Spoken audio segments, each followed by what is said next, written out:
ચાલો તો કુલંબીય જે છે આપણે જે આ મુદ્દા મુજબ ફરીથી એક વખત આની વાત કરીએ તો અંદર જે આલ્ફા કણ જે છે એ આલ્ફા કણ અંદર જાય છે, ત્યાંથી પાછો આવે છે મોટા કોણે, તો એ અંદર કયું બળ અનુભવતો હશે?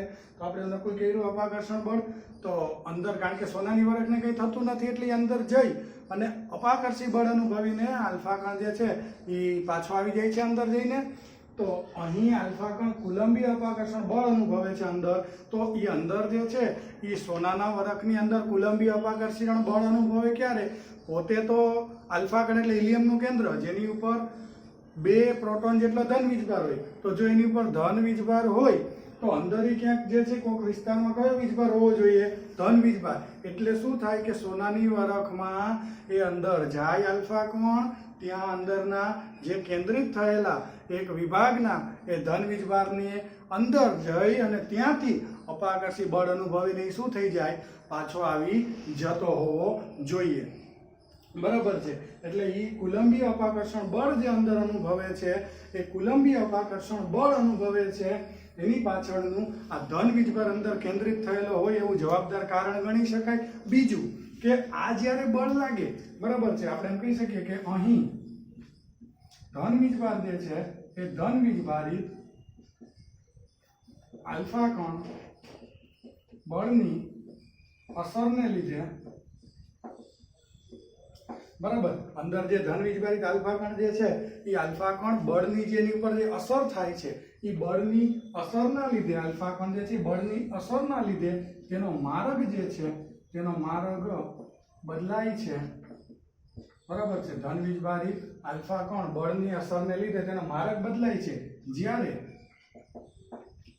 સોનાના વરખ પર આ બળની અસર થતી નથી. તો એની માટે શું કહી શકાય? અસર થતી નથી. તો એ શું કામ એની અંદર અસર નહીં થતી હોય? તો આપણે એમ કહી શકીએ કે અસર થતી નથી એટલે એમ કહી શકાય કે તેનું સમગ્ર દળ જે છે એ જે દળ માટે પણ એ વિભાગ જે છે દળ પણ ધરાવતો હોવો જોઈએ, તો જ એને આ બળની અસર ન થાય. નકર તો ન્યૂટનના નિયમ પ્રમાણે જેટલું બળ આલ્ફા કણ સોનાની વરખ ઉપર આપે એટલું જ નિયમ પ્રમાણે સોનાની વરખ કોની ઉપર બળ આપે? આલ્ફા કણ ઉપર આપવાનો છે. તો સોનાની વરખ જે છે એની અંદર ક્યાંક ચોક્કસ વિસ્તારમાં ધન વીજભાર હોવો જોઈએ અને તે પાછો દળવાળો પણ હોવો જોઈએ. આવા 2 અવલોકન કહી શકાય. જ્યાં પહેલું અવલોકન મેં લખ્યું કે કુલંબીય અપાકર્ષણ બળ અનુભવે છે, તેથી અંદર કોઈ વિસ્તારમાં ધન વીજભારિત જે છે ધન વીજભાર કેન્દ્રિત થયેલો હોવો જોઈએ અને આ ધન વીજભારિત આલ્ફા કણ બળની અસરના લીધે તેનો માર્ગ બદલાય છે.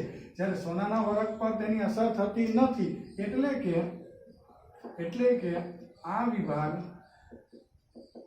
દળ પણ ધરાવતો હોવો જોઈએ.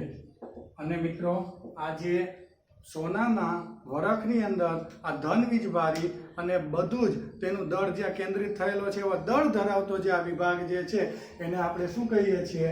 ન્યુક્લિયસ.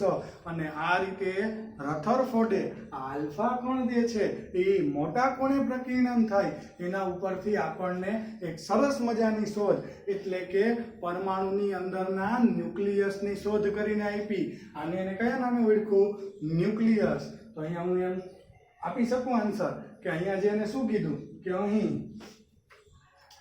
આ જે છે આ સોનાની વરખમાં રહેલ ધન વીજભારિત અને દળ ધરાવતા ભાગને એ જે સોનાની વરખમાં જે ધન વીજભારિત અને દળ ધરાવતા ભાગને ન્યુક્લિયસ કહે છે. બરાબર છે. ન્યુક્લિયસ કહે છે. અંદરના ભાગમાં આવું ન્યુક્લિયસ રહેલું હોય છે એટલે એને ન્યુક્લિયસ વિશે આપણને જે છે એ સમજાવ્યું. અને આમ ન્યુક્લિયસની શોધનું બહુમાન એટલે કે ન્યુક્લિયસની શોધ કરવાવાળો વૈજ્ઞાનિક જે આપણે કોને એને ઓળખીએ છીએ? રથરફોર્ડને. બરાબર છે. અને એક જ વાત ઉપરથી કે આલ્ફા કણનું મોટા કોણે પ્રકીર્ણન થાય એના ઉપરથી શોધી દીધું કે અંદર ધન વીજભાર હોવો જોઈએ એક જ જગ્યાએ, અને પાછું હલતોય નથી બળ લાગે તોય, એટલે એ દળવાળો ભાગ જે છે એ દળ પણ ધરાવતો હોવો જોઈએ, અને એ સોનાની વરખમાં રહેલ ધન વીજભારી અને દળ ધરાવતા ભાગને એને આપણે ન્યુક્લિયસના નામે ઓળખીએ છીએ. બીજી બાબત અહીંયા તમારે નોંધવા જેવી છે કે ન્યુક્લિયસ જે છે જે ધન વીજભાર ધરાવે છે અને દળ માટે જે જવાબદાર છે મિત્રો, એ જે આ ન્યુક્લિયસ જે છે એ હલતું નથી. પણ આલ્ફા કણ, આ એને અવલોકન કેના ઉપરથી આપ્યું? તો કે આલ્ફા કણનું પ્રકીર્ણન કેવા કોણે થાય એના ઉપરથી એને અવલોકન આપ્યું? મોટા કોણે. હવે મોટા કોણે આલ્ફા કણનું પ્રકીર્ણન બહુ ઓછા કણોનું, બહુ ઓછા આલ્ફા કણનું થાય છે, તો હું એમ કહી શકું કે અહીં બહુ ઓછા આલ્ફા કણનું મોટા કોણે પ્રકીર્ણન થાય છે. તો એના ઉપરથી એને મને શું સમજાવ્યું હશે કે ભાઈ કેમ બહુ ઓછા આલ્ફા કણનું પ્રકીર્ણન થતું હશે? તો તમે વિચારો કે આલ્ફા કણનું મોટા કોણે પ્રકીર્ણન માટે કયું બળ જવાબદાર? જે અંદર આમ સંઘાત અનુભવે, સંઘાત એટલે અપાકર્ષી બળ અનુભવે તે, તો એની સામે જે આલ્ફા કણ જાય એ જ મોટા કોણે આવી શકે. એટલે કે દાખલા તરીકે આવી રીતના આમ હોય પદાર્થ હોય, એની અંદર આમ ન્યુક્લિયસ હોય, આખો આટલો વિસ્તાર પરમાણુનો, તો ન્યુક્લિયસ જે છે એ વિભાગ કેવો હોવો જોઈએ? નાનો હોવો જોઈએ. તો જ શું થાય કે આલ્ફા કણ આમ જે જતો હોય એમાંથી કોક જ આલ્ફા કણ એ ન્યુક્લિયસ સાથે જે છે એ હેડ-ઓન જે છે, હેડ-ઓન એટલે સામે જઈ શકે અને અહીંયાથી પાછો આવી શકે. બાકી બધા શું થાય? તો કે બાકી બધા આલ્ફા કણો જે છે એ નાના ખૂણે શું કામ જતા હશે? તો કે આ ન્યુક્લિયસના ભાગ છે ને અહીંયા કોઈક આલ્ફા કણ પહોંચે, પરમાણુનો વિસ્તાર કહેવાય, અહીંયા પહોંચે, તો એ લોકો જે છે બળ અનુભવે પણ ઓછું અનુભવે. એટલે કેવા ખૂણે જતા રહેતા હશે? નાના ખૂણે. એટલે એને બીજું અવલોકન આપણને એવું આપ્યું કે આ પરમાણુ જે છે, પરમાણુ માં પોલો વિસ્તાર, પોલો ભાગ એટલે આજુબાજુ ખાલી જ ભાગ હશે, એટલે જ મોટા ભાગના આલ્ફા કણો આજુબાજુથી નીકળી જાય છે. અને જે નાનકડો ભાગ જે છે ધન વીજભાર, અહીંયા કોક જ આલ્ફા કણ એની સામે જાય અને અહીંયાથી મોટા કણે પાછું આવે. બાકી મોટા ભાગના જે આલ્ફા કણો જે છે એ ક્યાંથી જતા રહેતા હશે? એ કઈ જગ્યાએથી નીકળી જતા હશે? તો કે અંદરથી. એટલે અંદર શું હોવું જોઈએ? પોલાણ હોવું જોઈએ. તો અહીંયા એને એવું કીધું કે પરમાણુમાં પોલો ભાગ જે છે એ પોલો ભાગ મોટા પ્રમાણમાં જોવા મળે છે. પરમાણુમાં પોલો ભાગ મોટા પ્રમાણમાં જોવા મળે છે. મિત્રો, પોલો ભાગ મોટા પ્રમાણમાં જોવા મળે છે એટલે અંદર પરમાણુમાં અંદર તમને જે છે શું જોવા મળે છે? પોલાર વધુ જોવા મળે છે. તો તમને ખાલી એક જ અવલોકન ઉપરથી બે મહત્વની વાત શોધી દીધી. આલ્ફા કણ મોટા કોણે જે પાછો ફરે, જ્યાં લખ્યું હોય મોટા કોણે, અને બહુ ઓછા આલ્ફા કણ ફરે, એના ઉપરથી એને પહેલું જ કીધું કે અંદર ક્યાંક ધન વીજભાર એક જ જગ્યાએ ભેગો થયેલો હોવો જોઈએ અને એ દળ માટે જવાબદાર હોવો જોઈએ. અને બીજું શું કીધું કે એ વિસ્તાર જે છે એ નાનો હોવો જોઈએ. એ ધન વીજભારિત ભાગવાળો જે વિભાગ જે છે નાનો હોવો જોઈએ ન્યુક્લિયસ. એટલે પરમાણુની અંદર પોલાણ જાજુ હોવું જોઈએ. આવું આપણને રથરફોર્ડે જે છે એ પોતાની સમજૂતીની અંદર આપણને માહિતી આપી. સમજાણું તમને? એટલે એમાં પોલાણ વધુ અને બાકીનો ભાગ જે છે એ ધન વીજભારિત હોવો જોઈએ, જેને ન્યુક્લિયસ કહેવાય. અને એને આ જે ન્યુક્લિયસ જે છે એના પરિમાણની આપણે વાત કરીએ તો આપણે પહેલા કહી શકીએ કે આમ ન્યુક્લિયસની શોધનું બહુમાન, ન્યુક્લિયસની શોધનું બહુમાન, બહુમાન એટલે કહેવાનો મતલબ શું કે એને જે શોધ કરી એ કોના ફાળે જાય છે? તો કે ન્યુક્લિયસની શોધનું બહુમાન રથરફોર્ડના ફાળે જાય છે. રથરફોર્ડના ફાળે જાય છે. અને એની હું તમને પરિમાણની વાત કરી દઉં સાથે. તો જે પરિમાણ જે છે એ પરિમાણની આપણે તમારી સાથે ચર્ચા કરીએ તો એનું જે પરિમાણ જે છે એ પરિમાણ આપણે એમ કહી શકીએ કે ન્યુક્લિયસનું પરિમાણ, બરાબર છે, ન્યુક્લિયસનું પરિમાણ 10⁻14 મીટરથી 10⁻15 મીટરના ક્રમનું હોય છે.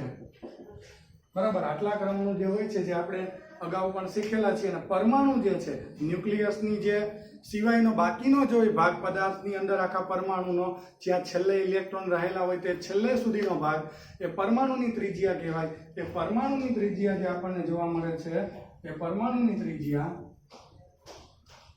10⁻10 મીટરના ક્રમની હોય.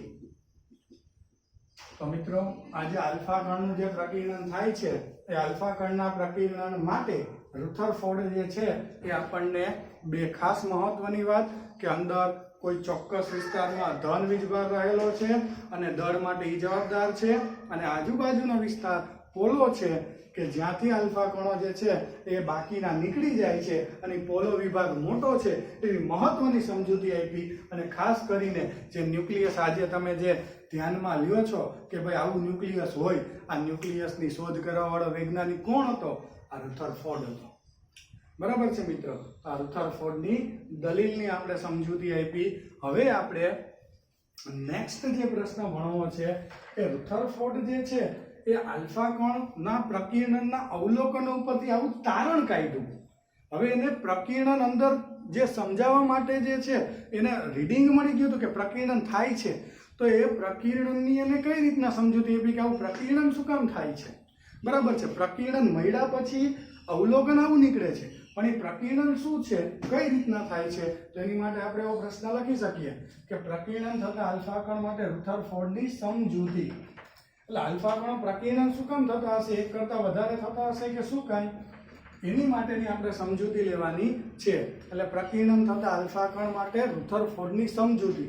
રુથરફોર્ડ શું માનતો હતો આલ્ફા કણના પ્રકીર્ણન માટે એ આપણે સમજવાનું રહેશે. તો આપણે હવે નેક્સ્ટ આ પ્રશ્નની ચર્ચા કરીએ કે રથરફોર્ડ આ પ્રકીર્ણન વિશે પોતાનું શું મંતવ્ય એને રજૂ કર્યું. તો આ આપણો પ્રશ્ન આપણે પૂરો કરીએ છીએ. હવે એ પોતે પ્રકીર્ણન અંદર જે છે કઈ રીતના થતું હશે એની વાત કરીએ.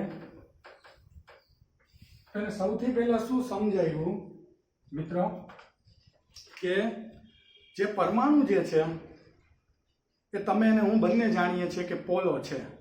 બરાબર, આપણે જે આ પ્રયોગ કર્યો રથરફોર્ડે જે અવલોકન કર્યા જે ગાઇગર માસ્ટર્ડના પ્રયોગનો, એ પ્રયોગને તમે ધ્યાનથી યાદ કરો તો એમાં આપણે સોનાની વરખ જે અંદર લેવાની હતી એ સોનાની વરખ આપણે કેવી લીધી હતી? પાતળી લીધી હતી. તો અહીંયા હું એમ કહી શકું કે અહીં આલ્ફા કણના પ્રકીર્ણનના પ્રયોગમાં, બરાબર છે, અહીં આલ્ફા કણના પ્રકીર્ણનના પ્રયોગમાં લીધેલ સોનાની વરખ જે તમે ઉપયોગમાં લીધી છે સોનાની વરખ, કે સોનાની વરખ મિત્રો તમે કેવી લીધી હતી અહીંયા?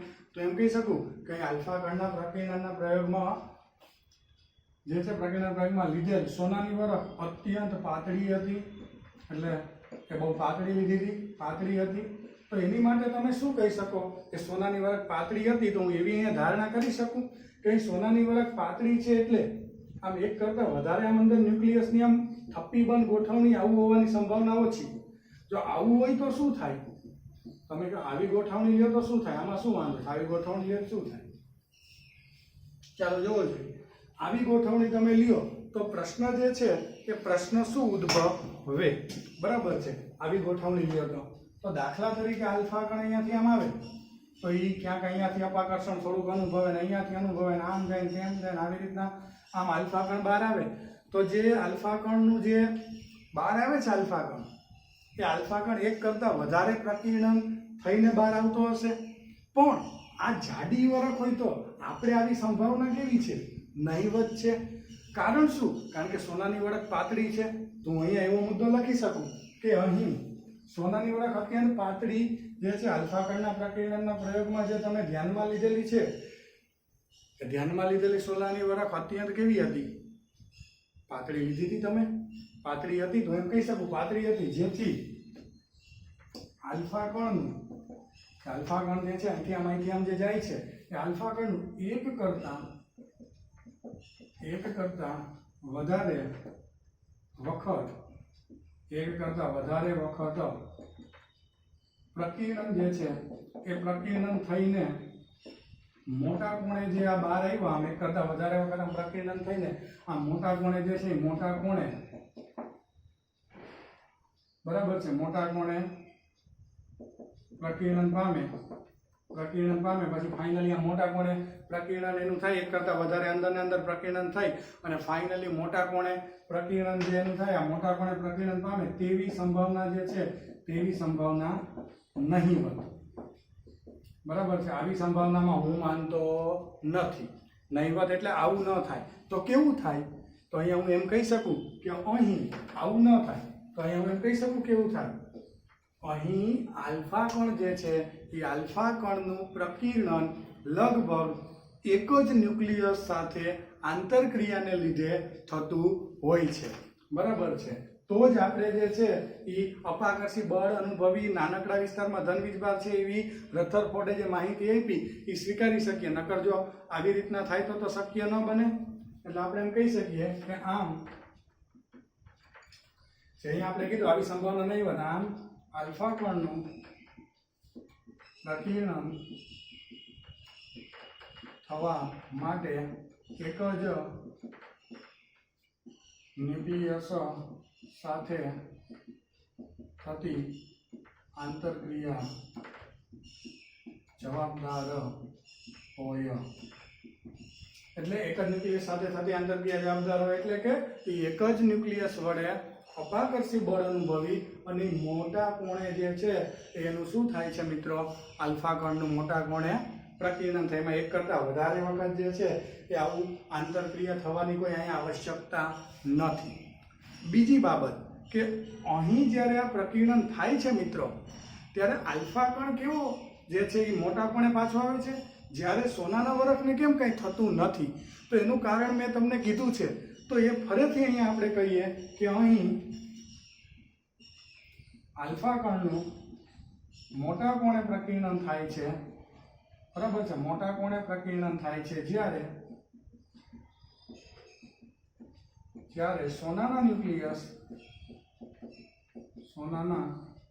ન્યુક્લિયસ જે અંદર સોનાનું જે ન્યુક્લિયસ જે હોય, અંદરના વિભાગમાં જે સોનાનું ન્યુક્લિયસ હોય, એ સોનાનું ન્યુક્લિયસ જે છે અહીં આલ્ફા કણનું મોટા કોણે પ્રકીર્ણન થાય છે જ્યારે સોનાનો ન્યુક્લિયસનું દળ વધુ હોવાથી તે લગભગ સ્થિર રહે છે. અને કેટલું દળ વધારે છે એનું આલ્ફા કણ કરતા? તો સોનાના વરખ જે છે એ સોનાના વરખ માટે અથવા તો સોનાના ન્યુક્લિયસનો પરમાણુ ક્રમાંક જેને આપણે કહીએ છીએ, ન્યુક્લિયસનો પરમાણુ ક્રમાંક એટલે શું મિત્રો? તેમાં રહેલા પ્રોટોનની સંખ્યા. સોનાના ન્યુક્લિયસનો પરમાણુ ક્રમાંક જેને Z કહેવાય, એ પરમાણુ ક્રમાંક Z બરાબર મિત્રો કેટલો જોવા મળે છે? 79. અને એ જે સોનાનું એક ન્યુક્લિયસ જે હોય મિત્રો એ આલ્ફા કણ કરતા 50 ગણું ભારે છે. કેટલા ગણું ભારે છે? 50 ગણું. એટલે તો સોનાના ન્યુક્લિયસ 180 ડિગ્રી આલ્ફા કણ પાછો આવે ને તો એનું કંઈ થતું નથી. એટલે આપણે એમ કહી શકીએ કે સોનાનો ન્યુક્લિયસ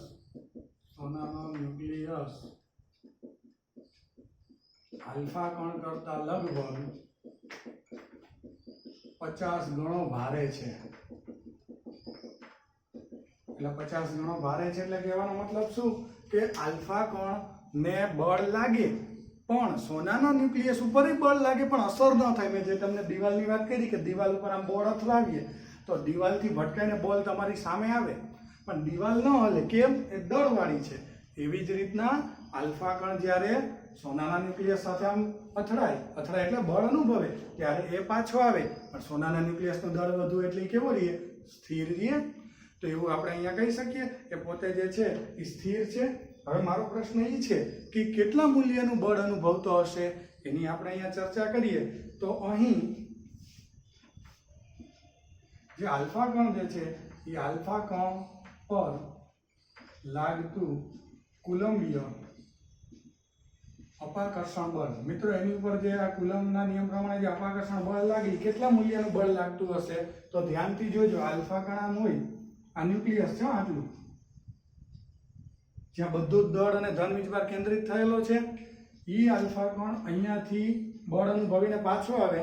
દાખલા તરીકે એ અંતર r છે બરાબર, એ અંતર આપણે r લઈએ છીએ તો એ કેટલું બળ અનુભવતો હશે? તો એ અપાકર્ષણ બળનું સૂત્ર આપણે આમ લખી શકીએ F બરાબર 1/4πε0. આ અચળાંક છે. કુલમના નિયમ પ્રમાણે લાગતા બળનું સૂત્ર K Q1 Q2 છેદમાં r² થાય. કોઈ પણ બે વિદ્યુતભાર વચ્ચે લાગતા બળનું સૂત્ર કુલમના નિયમ પ્રમાણે શું થાય? K Q1 Q2 છેદમાં r². આ કુલમના નિયમ પ્રમાણે બે વિદ્યુતભાર વચ્ચે લાગતા બળનું સૂત્ર થાય. તો F આ K એટલે અચળાંક 1/4πε0 લખાય. Q1 એટલે આલ્ફા કણનો વીજભાર જે આપણે 2e 2 ગુણ્યા e એટલે શું? તો કે આલ્ફા કણ એટલે હિલિયમનું કેન્દ્ર જેમાં બે પ્રોટોન હોય. તો એક પ્રોટોન વીજભાર તો 2 નો 2e કહેવાય. આ સોનાનું ન્યુક્લિયસ છે. આ સોનાનું ન્યુક્લિયસ. તો સોનાના ન્યુક્લિયસમાં Z પ્રોટોન હોય તેનો વીજભાર Ze થાય અને છેદમાં બે વચ્ચેનું અંતર r² થાય. એવું તો Z એટલે શું? તેમાં રહેલા સોનાના ન્યુક્લિયસમાં રહેલા પ્રોટોનની સંખ્યા. તો આ સૂત્રથી એ બે વચ્ચે લાગતું બળ મળી જાય. 2e એટલે આલ્ફા કણનો વીજભાર. Ze એટલે કોનો વીજભાર? Ze એટલે જે સોનાનું જે ન્યુક્લિયસ જે છે એમાં પ્રોટોનની સંખ્યાને Z વડે બતાવાય ને એક પ્રોટોનનો વીજભાર e હોય તો Ze એટલે સોનાના ન્યુક્લિયસનો વીજભાર ને r એટલે આ બે વચ્ચેનું જ્યારે બળ લાગે ત્યારે અંતર. તો આટલું બળ આલ્ફા કણ ઉપર લાગે છે એમ કહેવાય. તો એમ કહી શકીએ કે જ્યાં Z બરાબર સોનાના ન્યુક્લિયસનો પરમાણુ ક્રમાંકને બીજા શબ્દોમાં શું કહી શકીએ? તેમાં રહેલા પ્રોટોનની સંખ્યા બરાબર છે. E એટલે એક પ્રોટોન પરનો વીજભાર, એક પ્રોટોન પરનો વિદ્યુતભાર. r એટલે શું? બે વચ્ચેનું આલ્ફા કણ જ્યાંથી બળ અનુભવીને પાછો આવે એ આલ્ફા કણ અને સોનાનું જે ન્યુક્લિયસ છે એ બે વચ્ચેનું અંતર. અને મિત્રો એ અંતર કેટલું હોય કહી શકો કોઈ? એ અંતર કેટલું હોય? બે વચ્ચેનું અંતર, સોનાના ન્યુક્લિયસ અને આલ્ફા કણ વચ્ચેનું અંતર. તો હું એમ કહી શકું એ ન્યુક્લિયસની કોની જેટલું હોય? ન્યુક્લિયસની ત્રિજ્યા જે હોય એ લગભગ જે છે આના જેટલી જ હોય. બરાબર છે. જો બહુ અંદર સુધી ગયો હોય, ઊંડે સુધી આલ્ફા કણ જઈ શકતો હોય તો આ r જે છે એ ત્રિજ્યાનું પણ મૂલ્ય તમને આપી શકે. બરાબર છે. તો આ જે છે એ આપણે અહીંયા આલ્ફા કણ જે છે એ આલ્ફા કણનો જે આવો માર્ગ જે મળે છે એના વિશે અહીંયા જે રથરફોર્ડે સમજાવ્યું એ આપણે અહીંયા તમને કીધું કે એક જ પ્રકીર્ણન થતું હશે એટલે આંતરક્રિયા એક જ ન્યુક્લિયસ સાથે થાય. ચાહે નાના ખૂણે જાય તો આલ્ફા કણ જે છે એ ન્યુક્લિયસની સામેથી નહીં નીકળતો હોય, સાઈડમાંથી નીકળી જતો હશે. અને જે મોટા ખૂણે આવે છે એ જે છે એની સામે જતો હશે. અને આ જગ્યા નાની છે એટલે સામે જવાવાળા જે છે બહુ ઓછા મળે. બાકી બધા આલ્ફા કણો નાના ખૂણે સાઈડમાંથી નીકળી જશે. બરાબર છે. તો આવું તમને આખું જે છે એ અવલોકન આપણને આલ્ફા કણ માટે અહીંયા મળે છે. તો આલ્ફા કણના માર્ગની દલીલ અને આ પથની સમજૂતી. દલીલ એટલે જે અવલોકનો મળ્યા હતા એના વિશેથી જે શોધ થઈ ન્યુક્લિયસની એ પ્રશ્ન એમાંય પૂછાય કે આલ્ફા કણના પ્રયોગ પરથી જે ન્યુક્લિયસ જે છે ન્યુક્લિયસની શોધની સમજૂતી આપો તો એ આગલો પ્રશ્ન. અને દલીલ પૂછે એ આગલો. અને જ્યારે એમ પૂછે કે પથ કઈ રીતના અંદર ખાને મળતો હશે તો આવી રીતના પથ અને આટલું બળ અનુભવે એવું અહીંયા કહી શકીએ. તો રથરફોર્ડના બંને પ્રશ્ન અહીંયા આપણે પૂર્ણ જાહેર કરીએ છીએ. હવે આપણે નવો પ્રશ્ન શું ભણવાનો છે? Impact parameter. બરાબર છે.